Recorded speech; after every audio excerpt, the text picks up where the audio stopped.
Again, everybody, and welcome to another edition of Pro Wrestling Inside and Out. I'm Rodney West. I'll be your host, and along with us today is Mr.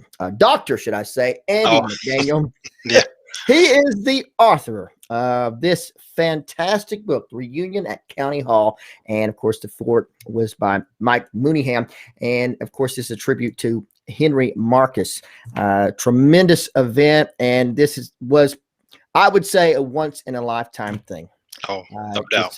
Absolutely awesome. We'll talk about that a little bit later on. But let's, Andy, how did you get interested in wrestling? Oh, my dad. My dad was a big fan.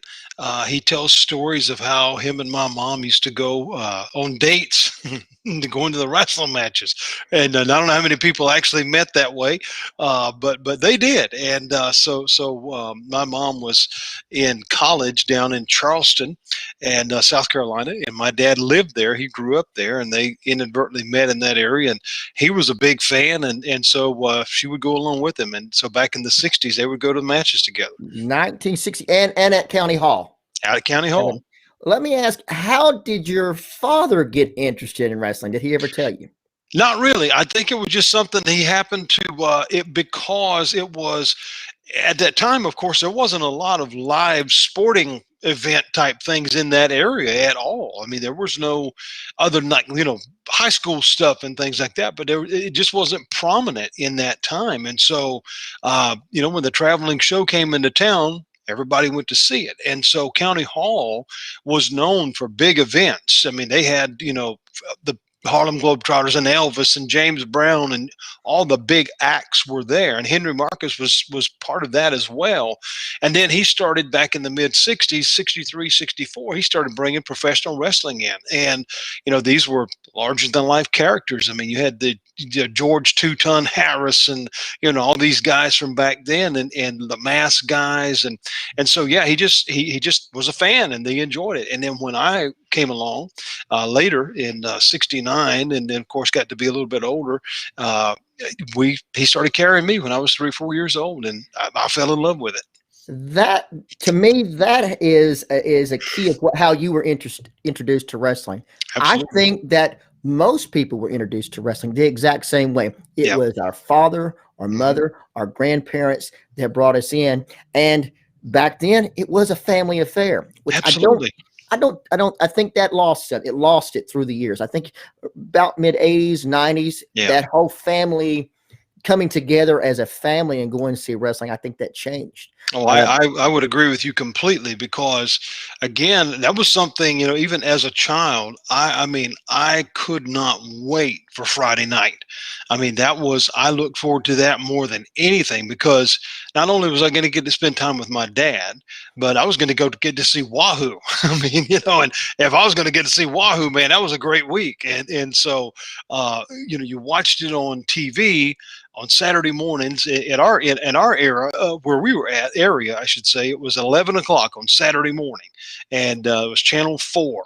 And then if your mom would let you could stay up till 11 o'clock on Saturday night and watch it on Channel 2. But of course, both Mid-Atlantic programs. Every now and then, if the wind was right. Now, of course, I'm dating myself, but you had to turn your antenna. Yes. You know what I'm talking about. Yes, and every now and then, we could catch Georgia Championship Wrestling, and man, oh man, wow. Now, it was awesome. Would that be from Augusta? Absolutely. Wow. Absolutely. And so getting to see, your guys, and so and it was just, what a magical time, man. I mean, it was just, and people today, and again, I don't knock the guys that do it. I don't knock the people that like it now, but they just don't know what our era was really like. And I don't say that to be arrogant or prideful, but man, it was just a whole different ball game, buddy. Exactly. I absolutely agree. From Chattanooga, of course, we had a lot of our own, the markets over here had their own television program. They had productions that were specifically for that market. They didn't have a live show there in Charleston, right? Not just except for when the matches came through, but no, we didn't have a taping there. No, they did all the tapings in Raleigh and Charlotte and all Greenville, Spartanburg, all in the upper state. In our area, and of course, I'm sure the same there. We had the opportunity. My dad worked in the Carolinas in 1970. He went over there. But I am sure, just as everywhere else, here in Chattanooga, our announcer was Harry Thornton. Up in Knoxville, Big Jim Hess, Ed Capral in Atlanta, Charlie Platt and Dothan. Was the announcer, the commentators there just as big a name as the wrestlers themselves? I feel like it was because, again, we're talking Bob Caudle and all those guys, from that time. And again, those names to the Mid-Atlantic fans, they still ring today. Bob Caudle and David Crockett, and later Tony Schiavone, and as it got a little bit, but in that 70s and early 80s, I mean, it was. Yeah, I mean, it was Bob and David did, the majority of the play-by-play on TV, and yeah, they were just as big of a deal. I mean, and even now, there's a Bob is well into his 90s and he's still alive, and Sure. if which he's not been in great health, but in the last several years, if he got to go to one of these fan fest deals or whatever, he was as big of a draw as anybody, as any of the workers that were there. And to me, the announcers of that time had tremendous credibility. Oh my goodness! When you talk about Bob Caudle or Tony Schiavone, or later on like Gordon Soley, what have you, when they spoke and when they told you something, you're listening. And of course, they're different styles. Here in Chattanooga, Harry Thornton played a very different role as Gordon Soley or Bob Caudle. Bob Caudle pretty much down the road, down the middle, where Harry Thornton here was very confrontational. When one of the bad guys, if you will, did something out of that they shouldn't have, he got all over. Yeah, and and the people looked for that. They watched for that. No doubt.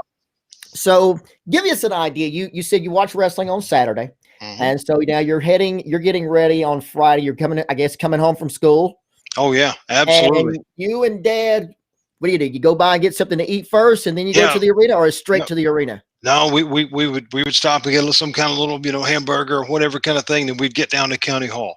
Was it the same restaurant every week? Pretty much, yeah. Because you didn't want to go to somewhere new, because if you did, you might be late. That's right. No, we kind of had a pattern. We knew how that thing was going to work, and you get there, and the neat thing is Mr. Henry was a very unique kind of guy, and people that never got to meet him, of course, he was different. There's no doubt about it. But Mr. Henry was just a unique character, because characters are what wrestling is all about, right? Sure. Well, he fit right into that mold. All the boys, all the wrestlers, they called him High Pockets because he wore his pants way up right underneath his breastline here, but he was a neat guy. But he would always be at the door, because the ticket line would just be way down the thing. Because I mean, again, I know that some of the modern day things now kind of rewrite history, but man, we drew big crowds back then too. It wasn't we weren't the 10 or 15 people that is claimed on some of the documentaries, but Mr. Henry, because you could buy your tickets in advance at Miller Drug right there on King Street, or you could buy them at the door if they weren't sold out, depending on who was in town. But Mr. Henry learned that he would repeat this later, and when we did the show for him, one of his known sayings was "Hold your own ticket." And the reason he developed that, he said, was because he'd be standing at the door taking tickets, because he really wanted to know how many people were there, but even more, he wanted to know how much money he was going to make. Sure. And so he would have 4 or 5 people passing by and say, "The guy in the back has got our tickets," and then the guy in the back would only have 1 ticket. So he said, "Oh no." Yes. So it was "Hold your own ticket, buddy," and everybody knew that Henry Marcus was in town. and he's right. Oh, he's absolutely right. We used to go. They would tear tickets. We would tear tickets. They would go in, get their seat, come back, and say, "Oh, I forgot my ticket stub." Yep. I said, "Okay, can you remember me when I come back?" Well, they've handed their ticket stub to somebody else, and now here comes 2, and before long, you have a full house, and there's no money there. That's exactly right. I get, and I think those character promoters back there was important. Absolutely. I mean, here in Chattanooga or in Nashville, you had Nick Goulas. Yep. I mean, he was out there every week. Was he also on the TV show as well? No, Mr. Henry was never on TV. I mean, everybody kind of knew who he was, but he was the regional guy for Crockett. He did Columbia, South Carolina, and Charleston, and Florence, and Sumter, all the lower region of South Carolina. He took care of all of that.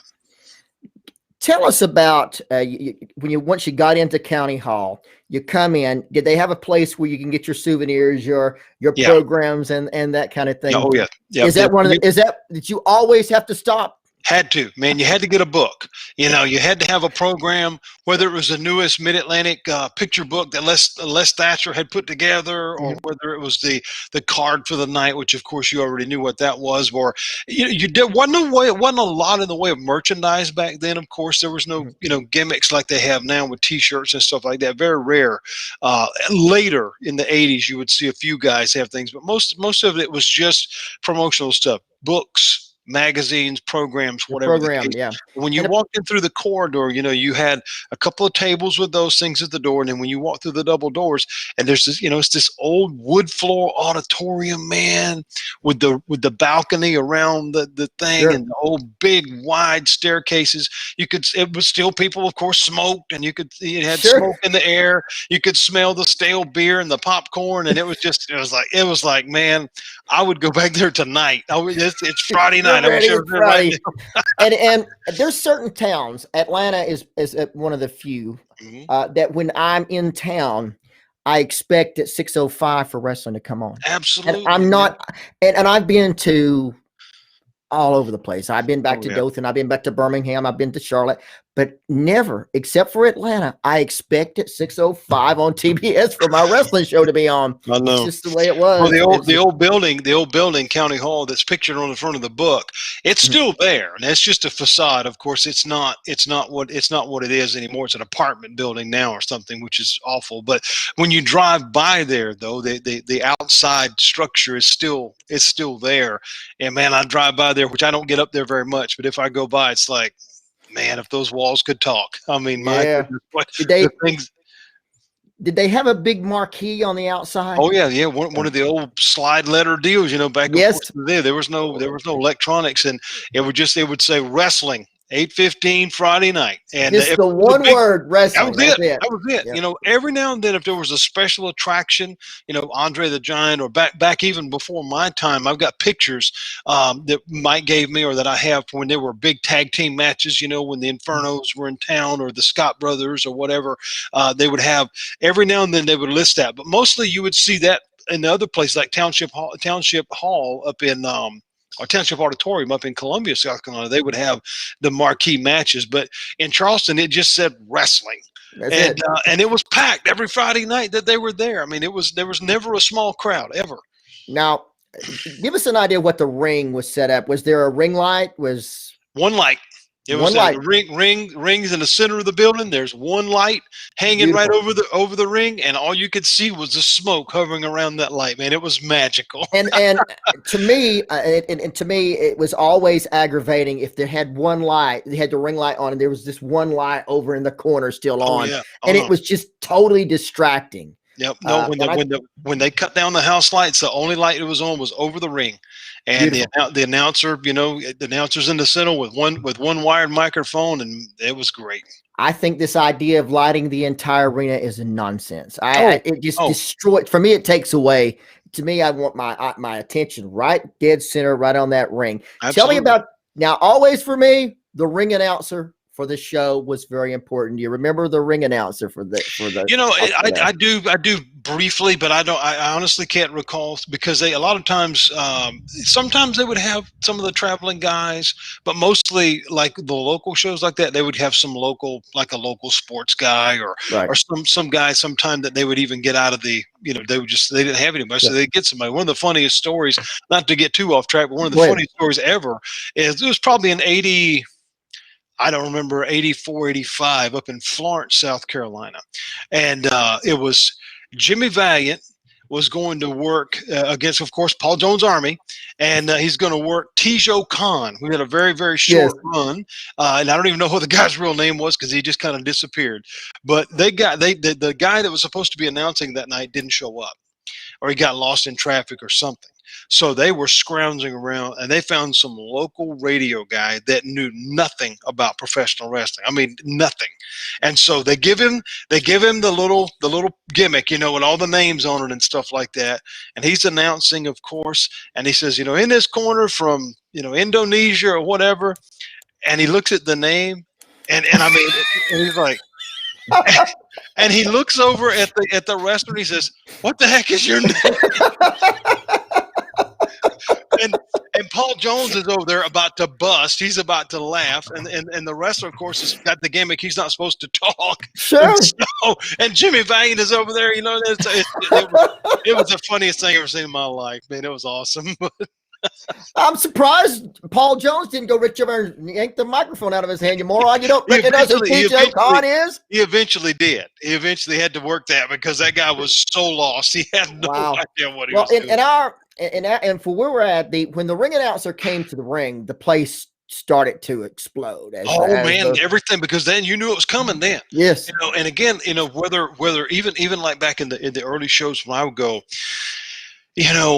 I'm trying to think, some of the guys that would come out would be like Charlie Fulton or Bill White or Tio or Ali Bay or any of the, the old time preliminary guys, and then of course, as in the mid 70s, you had your up and coming guys like Don Kernodle and Jim Nelson and some of the guys, but then, you had your staple guys that were still kind of holdovers from the 50s and 60s, Abe Jacobs, Sweet Hansen, and Johnny Weaver. All of those guys were still around, and so they were the first guys to come out. And but the thing is, oh man, they just lit the place on fire, because they were the opening matches, but they did a phenomenal job. They really did their job, because back then the main event was the main event. There was there was no 3-tiered or 4-tiered card unless you had a big show like up in Greensboro or somewhere, where it was going to be a big show.